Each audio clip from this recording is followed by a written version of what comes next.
Mitch McConnell now has an approval rating. The last number I just saw was a 7% among Republicans. 7%, not a typo, not 17%, not 27%, 7%. You have this rush that you warned Americans about just 2 days ago to make him in charge of the Republican Party in the Senate. And now there are many people that have been calling their senators asking for there to be a delay in this vote. You were in the room, senators only. What happened? So yesterday we had a lunch. We have a lunch whenever we're in session. We have lunch together, all the Republican senators, every Tuesday, Wednesday, and Thursday.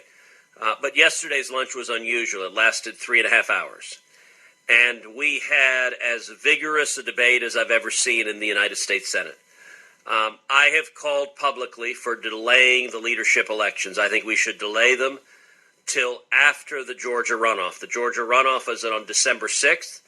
And the argument that I made in that room yesterday is I said, look, number one, we don't know who's in our conference. Georgia's not decided, and Alaska's not decided. They're still doing ranked choice voting, so we don't know who the next senator from Alaska will be.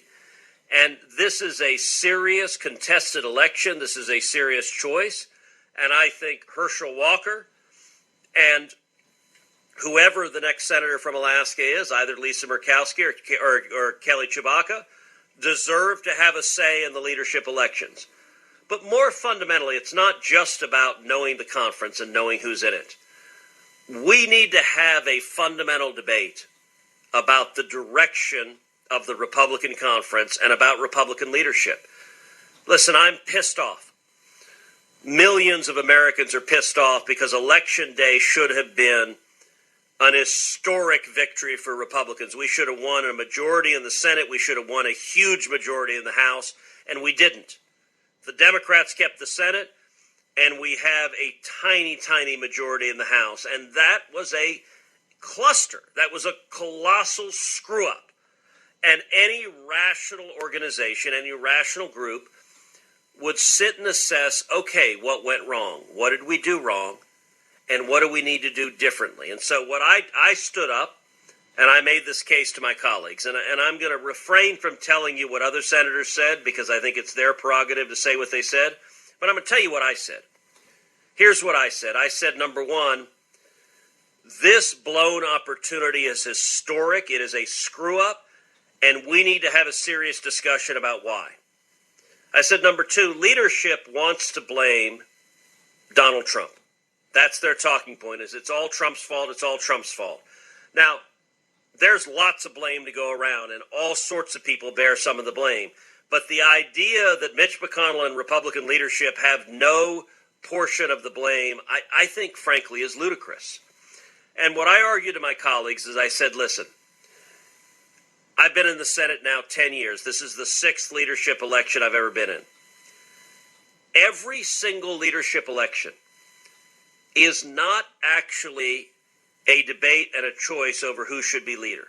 Mitch McConnell's never been challenged in the time I've been in there. In every instance, and we have 5 new, brand newly elected Republican senators. All 5 of them were there in the lunch. It was actually the first lunch they've ever attended. So they came in, and it was an epic gladiatorial battle for their first lunch. We were all joking, sort of, welcome to the Senate, a very, very functional body. But what I told him is I said, listen, I remember 10 years ago when I was newly elected, and it was the year Obama was reelected. It was a big Democrat year. There were only 3 new Republicans who'd gotten elected. We had a tiny freshman class. And I go to leadership elections, and deliberately they schedule leadership elections just a few days after the election because they want the freshmen not to know what they're doing, to be still in their brand new basement offices, not to know where the men's room is. And the idea is they can't possibly vote against leadership because they're so brand new. And what I described to the freshmen, I said that first election I stood there and I assumed, oh, okay, leadership is going to tell me what their vision is going forward. And, you know, you think about it when, you know, in junior high or high school, when someone was running for student council, the candidate would stand up and give a speech and say, here's what I want to do. If you elect me to student council, if you elect me class president, I'm going to have free chocolate pudding in the cafeteria. And if you're like, oh, I want free chocolate pudding, okay, I'll vote for so-and-so. I kind of expected that. The bizarre thing is the United States Senate doesn't do that. Instead, what happens, and this has happened every single time now for 10 years, is you have a series of senators that give speeches nominating Mitch McConnell. And they describe how Mitch McConnell is the greatest and most handsome and most eloquent and wise human being to have ever lived. And then Mitch stands up, says, "Thank you, I appreciate it," and the entire conference votes to accept him by acclamation. So there's no actual vote. There's no discussion. There's no agenda, and it's bizarre. And what I argued to my colleagues yesterday is I said, listen, leadership is not accountable to us. There's no agenda. There's no proposal. And I said, listen, if you look at these election results, we screwed up. The conference screwed up, and we ought to ask why. And I said, I believe I know why, which is over the last 2 years, leadership's agenda has been to unify the Democrats and divide the Republicans. There was bill after bill after bill that had every single Democrat on it and anywhere from 10 to 15 Republicans. And they passed Joe Biden's legislative agenda, one after the other after the other. And I put it out, I said, look, the Democrats don't do that. The Democrats, we had a Republican Senate. You know how many bills were passed in that Republican Senate with all the Republicans and 10 to 15 Democrats? Zero. None. The Democrats actually have discipline to say, we don't support your agenda and we will block it. And I said, we have a reason to ask, why does our leadership want to stand up and pass the Democrat agenda? I also pointed out, I said, look, for the last 2 years, we had a 50-50 Senate, the most narrow Senate imaginable. We won 0 conservative victories because our leadership would not use the leverage to get anything. And I asked our leadership, I said, it's perfectly reasonable for the conference to ask, what are you willing to fight on? And maybe the answer is nothing, but we've got the next 2 years. Now, in the minority, there are only 2 lever points that the minority has to force a fight. One is government funding, either continuing resolution or an omnibus. The other is the debt ceiling. Those are the 2 things that take 60 votes to pass. And they're the only places historically that a minority has been able to get leverage to get the majority to agree to concessions. Now, the view of Mitch McConnell over the last 2 years, and I said, listen, we need to have a real discussion. Is there something we're willing to fight on? I said, look, we're getting ready to take up the NDAA, the National Defense Authorization Act. Are we willing to fight to say no serviceman or woman can be fired because they declined to take the COVID vaccine? I believe yes. But we will only have a chance in that fight if Republicans will stand together and say, we will not give you 60 votes to take this up. If we're not, if 10 Republicans will say, oh, we're going to give you the votes, then you know what? SEAL Team 6, you're screwed. You're getting fired by Joe Biden and the Democrats because Republicans were not willing to fight. And I said, all right, fine. Go ahead. No, something that I think was so shocking was Mitch McConnell had his press conference, and you mentioned this. And for a guy that apparently has a higher approval rating in the Senate than he does with the rest of the American people, it was very interesting to see the way that he described his own party. And he said this. Candidates knew what they were for, expressed it quite clearly. It's pretty obvious, and all of you have been writing about it, what happened. We underperformed among independents and moderates because their impression of many of the people in our party in leadership roles is that they're involved in chaos, negativity, excessive attacks, and it frightened independent and moderate Republican voters.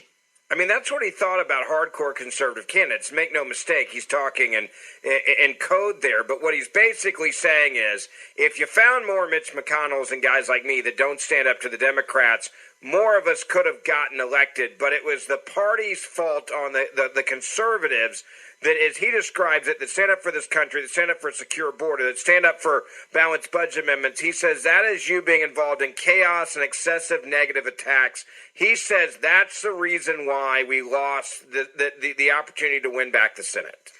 So look, Mitch McConnell believes if you fight the Democrats, if you fight the socialists, if you fight the cultural Marxists who are destroying this country, and you actually fight to win, that you're being, what was the language he used, divisive, you're being mean, that to show you're mature, you should just surrender the country and roll over. And what I raised to my colleagues, I said, for Pete's sake, look, I don't think you should fight everything. If you fight 1,000 things all at once, you're not actually fighting anything. You should set priorities. You should pick a couple of big fights that really matter and stand up and draw a line in the sand and say, this is what we stand for. So like I suggested, we're not going to pass the National Defense Authorization Act if you're firing American heroes just because they didn't succumb to your demand that they get the COVID vaccine. That's a good fight to have. How about a fight to say we're not going to fund the 87,000 new IRS agents that the Democrats just passed to harass and attack the American citizens? We're not going to fund it. Now, here's what's going to happen. If we say we're not going to fund it, Joe Biden and the White House are going to say, you mean Republicans are shutting down the government. And the press is going to say, you mean Republicans are shutting down the government. And if past is prologue, Mitch McConnell is going to say, you mean Republicans are shutting down the government. Our leadership echoes the message of the Democrats and the left. And I just raised, I said, look, the conference has a right to know, is there anything, is there one issue that you give a damn enough about that you're willing to say we will use the levers of legislative power we have to fight to win? And as I said, the two historically have been either funding the continuing resolution of the omnibus or the debt ceiling. And by the way, history has shown those levers work. So, for example, the Budget Control Act in 2010, Republicans came in, the Tea Party wave, and they said, we're not going to fund everything. And Obama screamed, you're shutting down the government, you're shutting down the government. But actually, for a moment, Republicans discovered a backbone, and the Budget Control Act resulted in the greatest fiscal restraint you and I have seen in our lifetime. And they did it in a fight over the debt ceiling. Go back previously, Graham Rudman. Graham Rudman was the most significant long-term spending restraint that has ever passed into law. They did it in a fight over the debt ceiling, where they said, we're not going to let you raise the debt ceiling unless you do something to stop the out-of-control spending that's driving inflation, that's driving this out-of-control debt. What is different, Ben, is our leadership believes there is nothing worth actually fighting for, that we should surrender on everything. And I pointed out, I said, look, we ought to have this very real debate. I also pointed out, there's a reason why most Republicans don't get amendments on bills. Because our leaders, Mitch McConnell and Chuck Schumer, block amendments on bills, which means they draft all the spending bills. They drop them on the Senate with an hour's notice. We don't even get to read them because they're thousands of pages. And they give it to you as a take it or leave it proposition. I said, the Senate used to operate with freedom of amendment. Historically, the two prerogatives of a senator were unlimited debate and unlimited amendment. And I described to folks, I said, look, many of y'all didn't know some of the old bulls of the Senate who have retired, people like Lamar Alexander. I know Lamar well. Lamar described to me a Senate where he said the Senate majority leader would take up a bill, whatever bill was on the floor, and would say, we're going to go through all the amendments. And senators would file 300 amendments. And the majority leader would say, fine, we're going to start working through them. And you'd work through a few, and then you'd get to about Thursday afternoon. And the phrase they use in the Senate is jet fumes get in the air, which means senators start wanting to go home to their states. And suddenly the 300 amendments would become 100 amendments, would become 50 amendments, would become 30 amendments. People would say, well, I don't need my amendment voted on. I want to get home. And then the majority leader would move through and process the 30 amendments that remained, and they'd finish Thursday night or Friday afternoon or Friday night or Saturday. But they'd finish, and everyone would get an amendment. You wonder how you get these multi-trillion-dollar spending bills, how you stop them. Well, you allow amendments, and you allow people to force amendments saying, don't spend on this, don't spend on this, don't spend on this, and you force votes on everything. But our leadership doesn't want that. Senator, let's talk real quick about this part of this press conference. And I pulled this because I watched the whole thing on C-SPAN. And there was a moment where Mitch McConnell, and it just seemed like it was the good old boys club at work, where there was zero concern that he was not going to be the leader, even though only 7% of Republicans support him as these new poll numbers. But this is what he said, kind of laughing at the idea of anyone challenging him on anything. Well, as you notice, we had a rather lengthy and fulsome discussion, not only of the election, but the way forward. And I think it's pretty obvious we may or may not be voting tomorrow. But I think the outcome is pretty clear. I want to repeat again. I have the votes. I will be elected.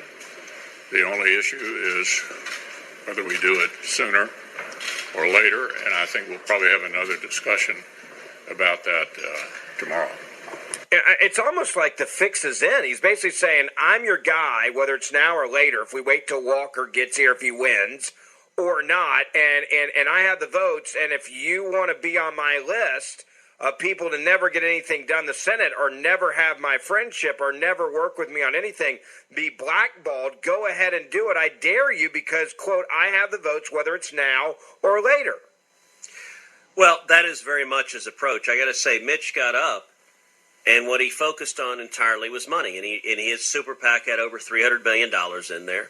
So his initial speech, he got up and he pointed to the new guys and he said, I spent $30 million for you. I spent $40 million for you. I spent $50 million for you.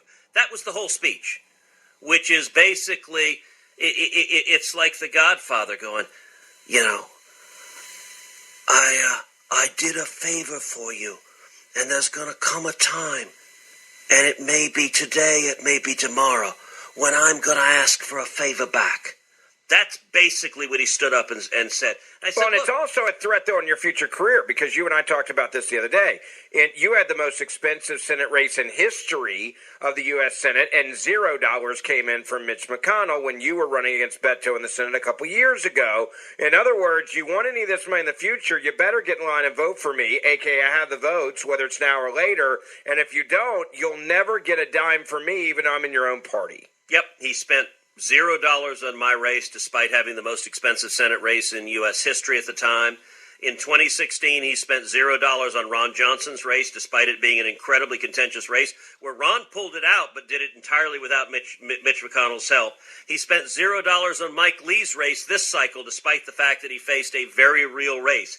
If you're a conservative and you stand up to Mitch, you get zeroed out. He pulled the cash out from Blake Masters in Arizona, arguably cost us winning the Arizona seat. He pulled the cash out from General Baldock in New Hampshire, potentially cost us that seat as well. And so it is all about cash and power. And my view is we ought to actually have leadership that lays out a vision of what we stand for. And by the way, so the way this works is there were, I don't know, about 20 senators who spoke. And about half the senators were raising concerns about leadership and arguing for delaying the vote, which is, I think, clearly the right thing to do. The other half the senators are allies of Mitch McConnell, and they stood up and gave speeches. We've got to vote tomorrow, and it's incredibly important we reelect Mitch. And so one of the talking points they used is they said, Georgia, Herschel Walker, because we want Herschel to win, we need to all immediately vote for Mitch McConnell. And I got to say, I stood up and I said, okay, that is the dumbest argument I've ever heard. I was just down in Georgia. I did the first big rally in the runoff with Herschel. You want to talk about how to demoralize conservatives in Georgia? Have all of us come back today and say, you know what, we got clobbered in this election, but we learned nothing, and we're going to reelect the exact same leadership and do the same failed policies that didn't work for the last 2 years, because charge ahead and never mind that we're actually going to stand for something. And I'll point out something else. Well, and it's not just that, though. It also sends a message to voters yes, that we've already moved on past and accepted, quote, defeat. And so it really doesn't matter if you give, you work, you door knock, you make phone calls, you do whatever it is on Herschel Walker's campaign because Washington has already admitted defeat and we just move on. Well, and there's another argument I made. I said, you want an example of this right now? The Democrats this week are prepared to take up their bill embracing gay marriage. And they plan to pass it with all the Democrats, and there's a very good chance you'll get at least 10 Republicans supporting them. I said, you people say you want to win Georgia. You want the Republicans in the Senate to embrace gay marriage. And by the way, it's not just gay marriage. This bill is designed to empower the Biden IRS to go after churches, to go after universities, to go after schools, K through 12 schools, to go after charities, Christian charities, Jewish charities, Muslim charities, any charity that believes marriage is the union of one man and one woman, any charity that does not embrace same-sex marriage. This bill is designed to strip their 501c3 status, to persecute the churches and universities and schools and charities. And I said, you think you're helping Herschel Walker by kicking evangelical Christians in Georgia in the teeth? You ought to call this whole damn thing an in-kind contribution to Raphael Warnock, because it's designed to drive down our turnout. Now, they don't want to engage in that, and our leadership, God forbid, would actually try to stop a bill that unifies all the Democrats. 100% of the Democrats support it, and that divides our party brutally. That doesn't make any sense to me. And it's why we need leadership that is actually trying to fight and win instead of trying to find ways to acquiesce and roll over to Democrats. Well, let's talk about money very quickly. Was there any guarantees from Mitch McConnell that he was going to open his purse strings to his war chest to help in this runoff election in Georgia? Oh, look, he'll spend money in Georgia. Of course they will, because Georgia matters, and he will spend money in Georgia. But what he's not interested in doing is changing how leadership occurs. Now, let me give you some good news on this, Ben. I've been in the Senate 10 years.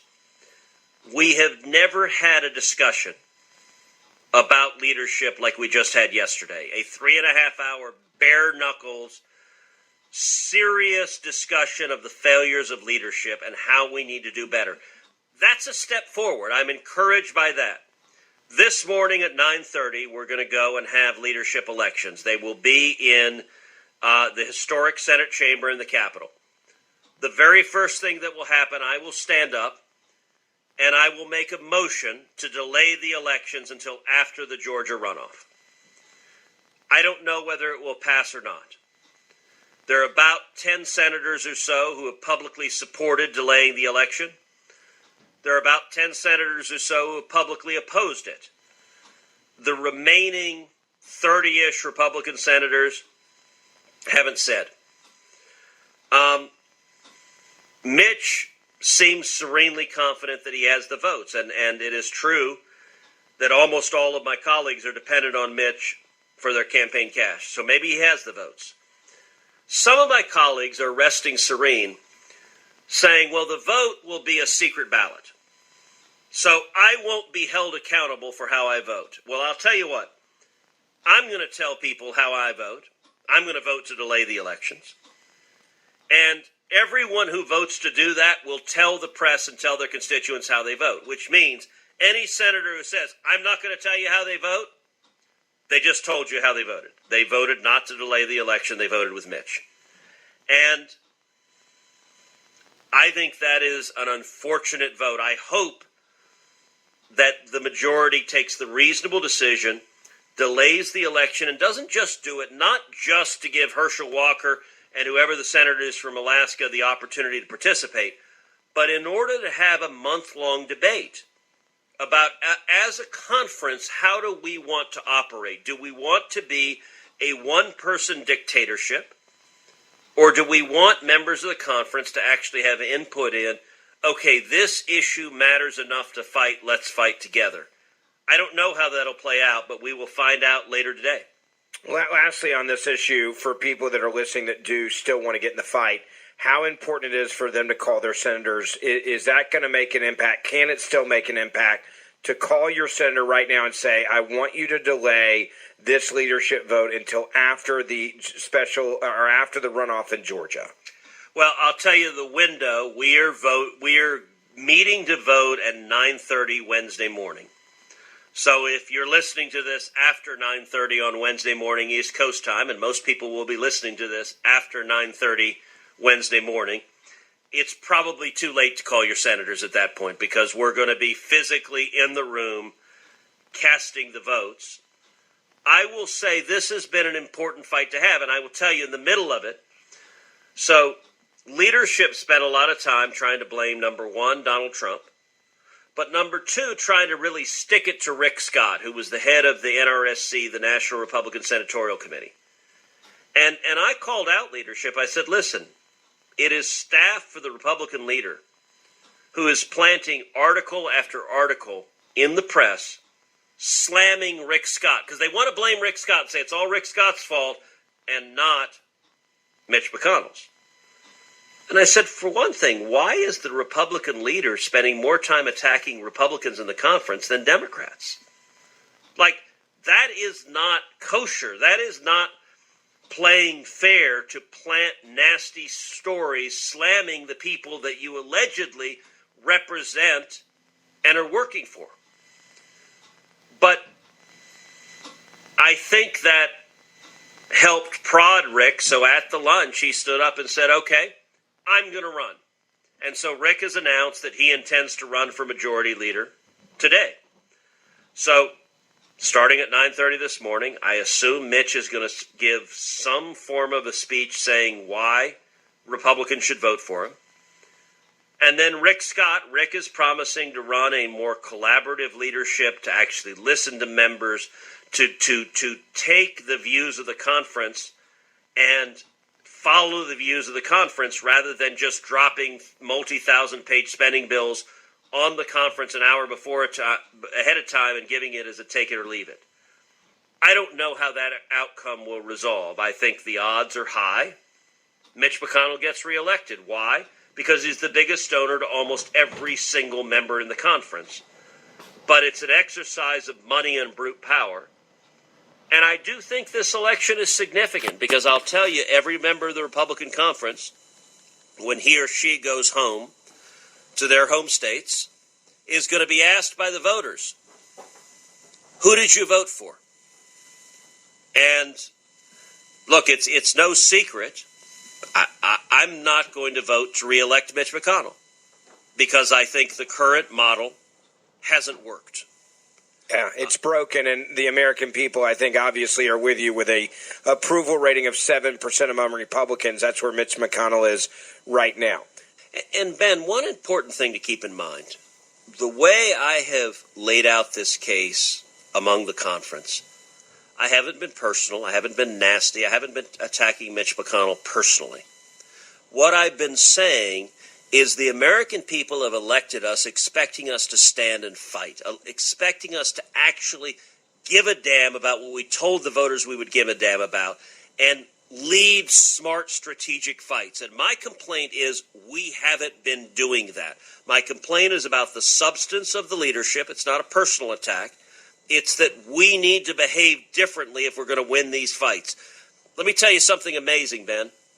The Democrats' leadership election is the second week of December. So they've delayed their own leadership election till after the Georgia runoffs. How in the hell is it the case that the Republican leadership respects the voters less than Chuck friggin' Schumer? Yeah, that makes no sense. Well, it goes back to the fix that's in, and you could hear it in McConnell's voice saying, I have the votes, whether it's now or later, I have the votes.